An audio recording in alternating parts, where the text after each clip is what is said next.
Hiya, my name's Eva. I learned what it was to be a girl when I was 3.5 and my wee brother was born. He didn't have a ribbon in his hair, and I knew then there was a difference between us.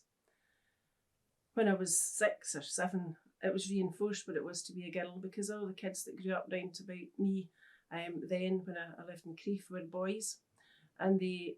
loved only to play football, climb trees and catch tadpoles. When we played football, I had to learn quickly how to dribble and how to shoot and how to score. Otherwise, because I was the only girl and also the fattest, I would have been permanently relegated into the position of goalkeeper. When I was 7 too, I learned that there were times when it was appropriate for boys and girls to mix, because that's when I was first an inpatient in hospital. I was in hospital on numerous occasions from the age of 7 until my early 20s, and I learned at the age of 13 in a hospital visit that by that stage it had become appropriate for girls and boys, or men and women, to have single-sex wards. Also at the age of 13, 14, obviously I was at secondary school, and there were distinctions between boys and girls because the boys played rugby and football and the girls knocked lumps out of each other with hockey sticks. At the age of 17, I went off to uni and was one of 5 pupils from comprehensive schools out of a class of 100 at Edinburgh University studying law. I'm glad to say that these days changed, and eventually there were far more young women like me studying law from backgrounds like mine. However, in the 1980s, the law remained essentially a male-dominated profession, so when I started working in Clackmannanshire, it was natural for me to do the work that women were supposed to do, which was either family law, because that was women's work, or conveyancing, because you could buy and sell houses, take a few years off to have your family, which again was up to a woman to do, to look after the children and then go back to work part-time, expecting never to be promoted, never to become a partner, never to do any of the difficult jobs for the intellect, which seemed to be the preserve of the males with their big, huge brains full of wisdom, where women's brains were generally addled and only sufficient for doing part-time work or low-paid work. But there were always folk who broke the mould, and I had good friends,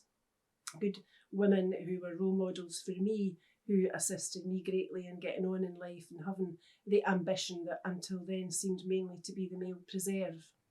But I learned in politics in the 1990s that even then politics was again a male preserve. I was a councillor for a while, and there were only a couple of other women stood for election in those days locally, and it was rare for a woman to become elected as a local councillor, let alone at any higher level in politics.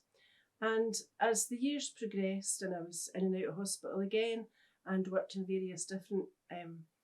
jobs in the law, doing primarily family and child work and a little bit of crime now and again, it became abundantly clear to me that women were not and still are not well served in Scottish society, whether that's within the health service or in various aspects of the law, particularly these days in respect of prosecutions relative to violence against women and girls, where there are far too few prosecutions and far too few cases appropriately managed through the courts. And there still seems to be, notwithstanding that there are feminists in power right across this country, there still seems to be a lack of emphasis on equality of the sexes, and we've seen that most recently in, for example, the gender debate. But from my perspective, I can say beyond a shadow of a doubt that women are not the weaker sex, we're probably the stronger sex, because we've had to put up with so much rubbish for centuries in terms of being relegated to the lower paid professions, being ridiculed, being vulnerable, being the subject of attack, and constantly having to fight and to struggle to keep the rights that we currently have. So I'm proud to be a female. I'm proud to be a woman of a certain age, looking forward to the bus pass that should be arriving any day, and I'm determined that Scotland will be a better place than the country that I was born in 60 years ago. But that's only going to happen if we continue to have brave female role models who will continue to blaze a trail for others. There are not enough women in politics or government or positions of power, and there need to be far more.